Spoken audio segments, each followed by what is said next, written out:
ನಮಸ್ಕಾರ ವೀಕ್ಷಕರೇ, ಕೃಷಿಕ ಯೂಟ್ಯೂಬ್ ಚಾನಲ್ಗೆ ಸ್ವಾಗತ. ನಾನು ಇವತ್ತು ನಿಮಗೆ ನಿಮ್ಮ ಮನೆಯ ಹತ್ತಿರ ಖಾಲಿ ಇರುವ ಜಾಗದಲ್ಲಿ ಕೈತೋಟ ಹೇಗೆ ಬೆಳೆಯುವುದೆಂದು ಹೇಳುತ್ತೇನೆ.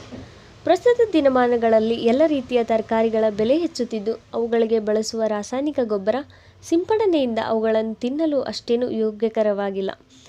ಹಾಗೂ ನಿಮ್ಮ ಅಮೂಲ್ಯ ಸಮಯವನ್ನು ಅನವಶ್ಯಕ ಹಾಳು ಮಾಡುವುದಕ್ಕಿಂತ ನಿಮಗೆ ಬೇಕಾದ ತಾಜಾ ತರಕಾರಿಗಳನ್ನು ನಿಮ್ಮ ಕೈತೋಟದಿಂದಲೇ ಪಡೆಯಿರಿ.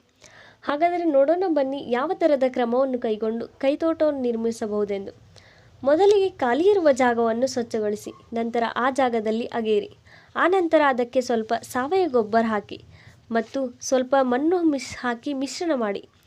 ಹೀಗೆ ಮಾಡುವುದರಿಂದ ಫಲವತ್ತತೆಯಿಂದ ಪೋಷಕಾಂಶವುಳ್ಳ ಗಿಡಗಳು ಬೆಳೆಯುವುದು.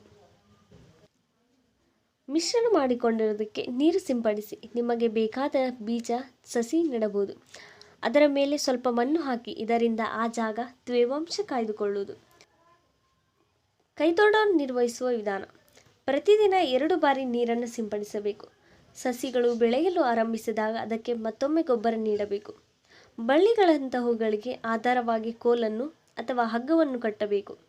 ಈ ರೀತಿ 40 ದಿನಗಳ ನಂತರ ನಿಮ್ಮ ಕೈತೋಟ ರೆಡಿ.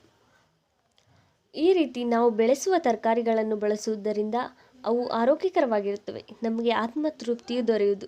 ಪ್ರತಿದಿನ ವ್ಯಾಯಾಮ ಮಾಡಿದಂತಾಗುವುದು. ಮನಸ್ಸಿಗೆ ಉಲ್ಲಾಸ ದೊರೆಯುವುದು.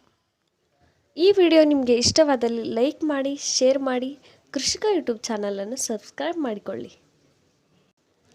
ಧನ್ಯವಾದಗಳು.